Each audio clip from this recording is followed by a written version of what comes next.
Halo Mas Bro, kita lanjut dengan pertanyaan, apakah keinginan material dan spiritual itu sama? Dirimu harus memahami apa arti dari keinginan, dan agama telah banyak membingungkanmu tentang hal itu. Jika dirimu menginginkan sesuatu dari dunia, mereka menyebutnya keinginan. Jika dirimu menginginkan sesuatu dari dunia lain, mereka menyebutnya dengan nama yang berbeda. Ini tidak masuk akal. Keinginan adalah keinginan. Tidak masalah apa objek dari keinginan itu. Objeknya bisa apa saja, dari dunia ini, material, atau dari dunia lain, spiritual, tetapi keinginan tetaplah sama. Setiap keinginan adalah keterikatan. Bahkan jika dirimu menginginkan Tuhan, itu adalah keterikatan. Bahkan jika dirimu menginginkan pembebasan, itu adalah keterikatan. Dan pembebasan tidak bisa terjadi, kecuali keinginan ini hilang sepenuhnya. Jadi ingatlah, dirimu tidak bisa menginginkan kebebasan, itu tidak mungkin, itu kontradiktif. Dirimu bisa menjadi tidak memiliki keinginan, dan kemudian kebebasan terjadi. Tetapi itu bukanlah hasil dari keinginanmu. Sebaliknya, itu adalah konsekuensi dari tidak adanya keinginan. Jadi cobalah untuk memahami, apa itu keinginan. Keinginan berarti bahwa saat ini, dirimu tidak baik-baik saja, dirimu merasa tidak nyaman. Saat ini dirimu merasa tidak nyaman dengan dirimu sendiri, dan sesuatu yang lain di masa depan, jika terpenuhi, akan membawamu pada kedamaian. Pemenuhan itu selalu ada di masa depan, tidak pernah di sini dan saat ini. Ketegangan pikiran untuk masa depan inilah yang disebut keinginan.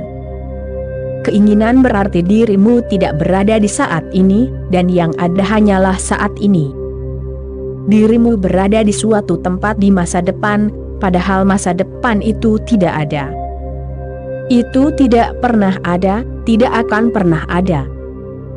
Yang ada selalu saat ini. Proyeksi pemenuhanmu di suatu tempat di masa depan ini adalah keinginan. Jadi, apapun pemenuhan di masa depan itu tidaklah relevan. Itu mungkin kerajaan Tuhan, surga, nirwana, itu mungkin apa saja, tetapi jika itu di masa depan, itu adalah keinginan. Dan dirimu tidak bisa menginginkan di saat ini, ingatlah, itu tidak mungkin. Di saat ini dirimu hanya bisa ada, dirimu tidak bisa menginginkan. Bagaimana dirimu bisa menginginkan di saat ini? Keinginan membawa kita ke masa depan, ke dalam fantasi, mimpi. Itulah sebabnya Buddha sangat menekankan untuk tidak memiliki keinginan, karena hanya dalam keadaan tidak memiliki keinginan, kita bisa bergerak ke dalam realitas. Dengan keinginan, kita bisa bergerak ke dalam mimpi. Masa depan adalah mimpi, dan ketika kita memproyeksikan diri ke masa depan, kita akan frustrasi. Kita sedang menghancurkan realitas dari saat ini, demi mimpi-mimpi di masa depan, dan kebiasaan pikiran ini akan tetap ada dalam diri kita. Kebiasaan ini semakin kuat setiap hari. Jadi ketika masa depan kita datang, kebiasaan itu akan datang dalam bentuk saat ini, dan pikiran kita akan kembali bergerak ke masa depan yang lain. Bahkan jika kita bisa mencapai Tuhan, kita tidak akan merasa puas. Dengan keadaan kita saat ini, hal itu mustahil. Bahkan di hadapan Tuhan, kita akan terus bergerak ke masa depan. Pikiranmu selalu bergerak ke masa depan. Pergerakan pikiran ke masa depan ini adalah hasrat. Hasrat tidak terkait dengan objek apapun, baik dirimu menginginkan seks atau meditasi, tidak ada bedanya. Hasrat adalah bahwa dirimu menginginkan. Itu berarti dirimu tidak berada di sini saat ini. itu berarti dirimu tidak berada di momen nyata, dan momen saat ini adalah satu-satunya pintu menuju eksistensi. Masa lalu dan masa depan bukanlah pintu, mereka adalah dinding. Jadi aku tidak bisa menyebut keinginan apapun sebagai keinginan spiritual. Keinginan itu sendiri bersifat duniawi. Keinginan adalah dunia. Tidak ada keinginan spiritual, tidak mungkin ada. Itu adalah tipu daya pikiran, penipuan. Dirimu tidak ingin meninggalkan keinginan, jadi dirimu mengubah objeknya. Pertama-tama dirimu menginginkan kekayaan, gengsi, kekuasaan. Sekarang dirimu mengatakan, dirimu tidak menginginkannya, dan bahwa ini adalah hal-hal duniawi. Dirimu mengutuknya, dan mereka yang menginginkannya, dikutuk di matamu. Sekarang dirimu menginginkan Tuhan, kerajaan Tuhan, nirwana, moksha, yang abadi, Sat Chit Anand, Brahman. Sekarang dirimu menginginkan ini, dan dirimu merasa sangat senang. Dirimu pikir dirimu telah berubah, padahal dirimu belum melakukan apapun. Dirimu masih tetap sama. Dirimu hanya mempermainkan diri sendiri. Dan sekarang, dirimu berada dalam kekacauan yang lebih besar, karena dirimu berpikir bahwa ini bukanlah keinginan. Dirimu tetap sama. Pikiran tetap sama, fungsi pikiran tetap sama. Dirimu belum berada di sini saat ini. Objek keinginan telah berubah, tetapi berlari, bermimpi, tetap ada, dan bermimpi adalah keinginan, bukan objeknya. Jadi cobalah untuk mengerti aku. Aku katakan bahwa setiap keinginan bersifat duniawi, karena keinginan adalah dunia. Jadi ini bukan masalah mengubah keinginan, ini bukan masalah mengubah objek. Ini adalah masalah mutasi, revolusi dari keinginan, menjadi tanpa keinginan. Bukan dari keinginan lama menjadi keinginan baru. Dari keinginan duniawi menjadi keinginan non-duniawi, dari keinginan material menjadi keinginan spiritual, tidak. Dari keinginan menjadi tanpa keinginan, adalah revolusi. Tetapi bagaimana cara berpindah dari keinginan ke tanpa keinginan? Dirimu hanya bisa berpindah jika ada keinginan. Jika ada motif keuntungan, keserakahan, keuntungan. Hanya dengan begitu, dirimu bisa berpindah dari keinginan ke tanpa keinginan. Tetapi dengan begitu, dirimu tidak akan berpindah sama sekali. Aku katakan bahwa tanpa keinginan, dirimu akan memperoleh kebahagiaan abadi. Ini benar, bahwa tanpa keinginan, kebahagiaan abadi terjadi. Tetapi jika aku katakan kepadamu, bahwa tanpa keinginan, dirimu akan memperoleh kebahagiaan abadi, dirimu akan menjadikannya objek dari keinginan, dan kemudian dirimu akan kehilangan intinya. Itu bukanlah hasil, melainkan adalah konsekuensi dari pemahaman yang mendalam. Jadi cobalah untuk memahami, bahwa dengan keinginan, ada kesengsaraan, dan jangan berpikir bahwa dirimu sudah mengetahuinya. Dirimu belum mengetahuinya. Jika sudah mengetahuinya, bagaimana dirimu bisa terus bergerak ke dalam keinginan? Dirimu belum menyadari, bahwa keinginan adalah kesengsaraan, keinginan adalah neraka. Sadarilah. Ketika dirimu menginginkan sesuatu, sadarilah. Kemudian bergeraklah dengan keinginan, dalam kewaspadaan penuh, dan kemudian dirimu akan mencapai neraka. Setiap keinginan akan menuntun pada kesengsaraan, entah terpenuhi atau tidak. Jika terpenuhi, kesengsaraan akan datang lebih cepat. Jika tidak terpenuhi, kesengsaraan akan datang lebih lambat. Tetapi setiap keinginan akan menuntun pada kesengsaraan. waspadalah terhadap seluruh proses, dan teruslah maju. Tidak ada kata tergesa-gesa, karena tidak ada yang bisa dilakukan dengan tergesa-gesa. Dan pertumbuhan rohani tidak mungkin terjadi dengan tergesa-gesa. Teruslah maju dengan perlahan dan sabar. Perhatikan setiap keinginan, dan kemudian perhatikan bagaimana setiap keinginan akan berubah menjadi pintu menuju neraka. Jika dirimu waspada, cepat atau lambat, dirimu akan menyadari bahwa keinginan adalah neraka. Saat kesadaran itu terwujud, tidak akan ada keinginan lagi. Tiba-tiba keinginan akan hilang, dan dirimu akan berada dalam keadaan tanpa keinginan. Aku tidak mengatakan menolak keinginan, aku hanya mengatakan tanpa keinginan. Dirimu tidak bisa mempraktikannya, ingatlah, hanya keinginan yang bisa dipraktikan. Bagaimana dirimu bisa mempraktikan tanpa keinginan? Dirimu tidak bisa mempraktikannya, dirimu hanya bisa mempraktikan keinginan. Namun, jika dirimu waspada, dirimu akan menyadari bahwa keinginan tersebut mengarah pada kesengsaraan. Dan ketika setiap keinginan mengarah pada kesengsaraan, ketika hal ini menjadi kenyataan bagimu, bukan sekadar pendapat dan pengetahuan, melainkan fakta yang disadari, keinginan menghilang, keinginan menjadi tidak mungkin. Bagaimana dirimu bisa menuntun dirimu sendiri ke dalam kesengsaraan? Dirimu selalu menuntun dirimu sendiri menuju kebahagiaan, berpikir bahwa dirimu menuju ke kebahagiaan, padahal selalu bergerak menuju kesengsaraan.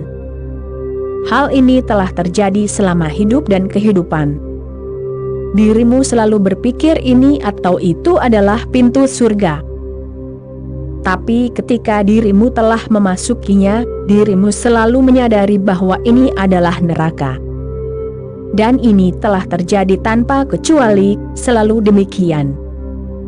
Bergeraklah dengan penuh kesadaran dalam setiap keinginan, dan biarkan setiap keinginan menuntunmu menuju kesengsaraan.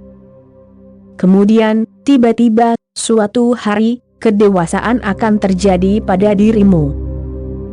Kematangan ini akan terjadi pada dirimu, dirimu akan menyadari bahwa setiap keinginan adalah kesengsaraan. Saat dirimu menyadarinya, keinginan itu lenyap. Tidak perlu melakukan apapun sekarang, keinginan itu lenyap begitu saja, layu, dan dirimu berada dalam keadaan tanpa keinginan. Di dalam keadaan tanpa keinginan itu, terdapat nirwana, kebahagiaan yang sempurna dan mutlak. Dirimu boleh menyebutnya Tuhan, kerajaan Tuhan, atau apapun sebutan yang dirimu pilih. Tetapi ingatlah baik-baik bahwa itu bukanlah hasil dari keinginanmu. Itu adalah konsekuensi dari tanpa keinginan, dan tanpa keinginan tidak bisa dipraktikan. Mereka yang mempraktikan tanpa keinginan, mereka menipu diri mereka sendiri.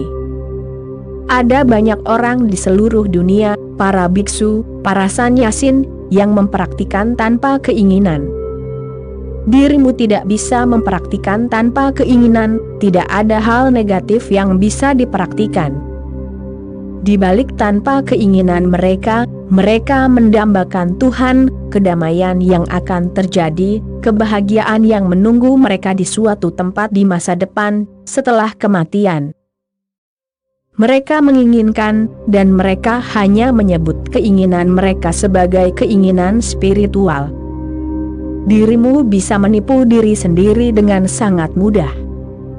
Kata-kata sangat menipu, dan dirimu bisa merasionalisasikannya. Dirimu menyebut racun sebagai ambrosia, dan ketika dirimu menyebutnya ambrosia, racun itu muncul sebagai ambrosia.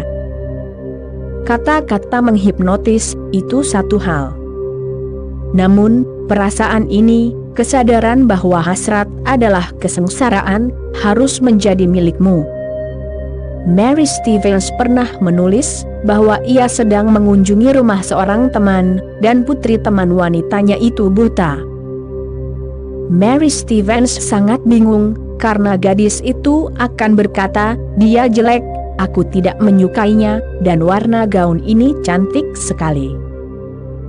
Karena ia buta, Mary Stevens bertanya, bagaimana kamu bisa tahu bahwa seseorang itu jelek dan warna gaun itu indah?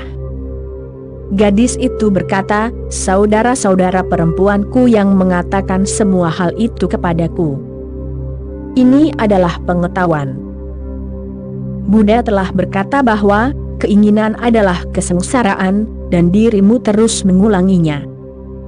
Ini adalah pengetahuan. Dirimu menginginkan, tapi dirimu belum pernah melihat bahwa keinginan adalah kesengsaraan. Dirimu hanya mendengarnya dari Buddha. Ini tidak akan berhasil. Dirimu hanya menyia-nyiakan hidup dan kesempatanmu. Hanya pengalamanmu sendiri yang bisa mengubahmu. Tidak ada yang lain yang bisa mengubahmu. Pengetahuan tidak bisa dipinjam. Jika dipinjam, itu hanyalah palsu. Itu tampak seperti pengetahuan, padahal bukan.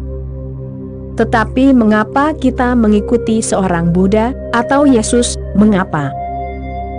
Karena keserakahan kita. Kita melihat mata Buddha, dan matanya begitu damai, sehingga keserakahan muncul, keinginan muncul untuk mencapainya juga. Buddha sangat bahagia, setiap saat dalam ekstase. Keinginan muncul untuk menjadi seperti Buddha. Kita juga menginginkan keadaan seperti itu. Kemudian kita terus bertanya, bagaimana Buddha mencapai hal ini, bagaimana hal itu terjadi? Pertanyaan bagaimana menimbulkan banyak masalah, karena kemudian Buddha akan berkata bahwa dalam tanpa keinginan, hal itu terjadi. Dan dia benar, hal itu telah terjadi dalam tanpa keinginan. Namun ketika kita mendengar bahwa dalam tanpa keinginan hal itu terjadi, kita mulai mempraktikkan tanpa keinginan, kita mulai meninggalkan keinginan, dan seluruh upaya itu adalah keinginan untuk menjadi seperti sang master.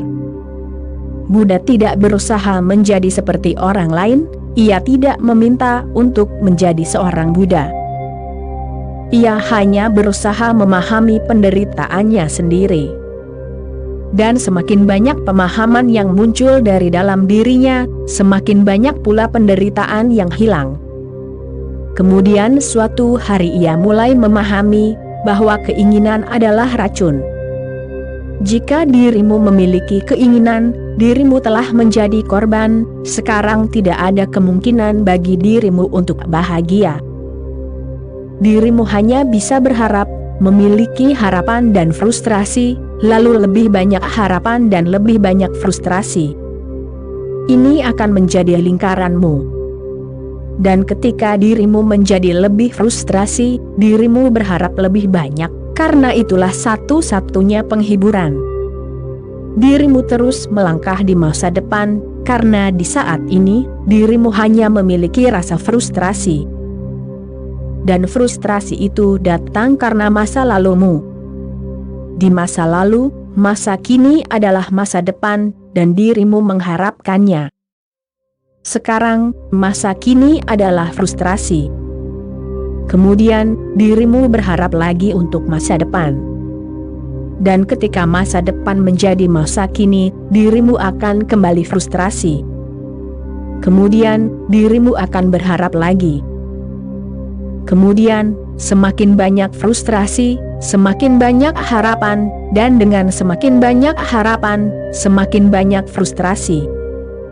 Ini adalah lingkaran setan. Inilah roda samsara. Namun, tidak ada seorang Buddha pun yang bisa memberikan matanya sendiri kepadamu. Dan adalah baik bahwa ia tidak bisa memberikannya kepadamu. Jika dia bisa meminjamkan matanya kepadamu, maka dirimu akan tetap menjadi palsu selamanya. Maka dirimu tidak akan pernah menjadi asli. Adalah baik untuk menderita, karena hanya melalui penderitaan, dirimu akan menjadi asli dan nyata. Jadi hal pertama, bergeraklah mengikuti keinginanmu, sehingga dirimu bisa memahami apa sebenarnya keinginan itu. Alamilah penderitaan apapun yang tersembunyi di sana. Biarkan penderitaan itu terungkap kepadamu. Hanya itulah tapas carya. Naropa berkata bahwa jika dirimu bisa waspada, setiap keinginan akan menuntunmu ke nirwana. Dan inilah maknanya, karena jika dirimu waspada, dirimu tahu bahwa setiap keinginan adalah kesengsaraan. Dan ketika dirimu telah mencari di setiap sudut dan celah keinginan, tiba-tiba dirimu berhenti. Di penghentian itu, terjadilah kejadian, dan itu selalu ada. Kejadian itu selalu menunggumu, hanya menunggu untuk menemuimu di saat ini.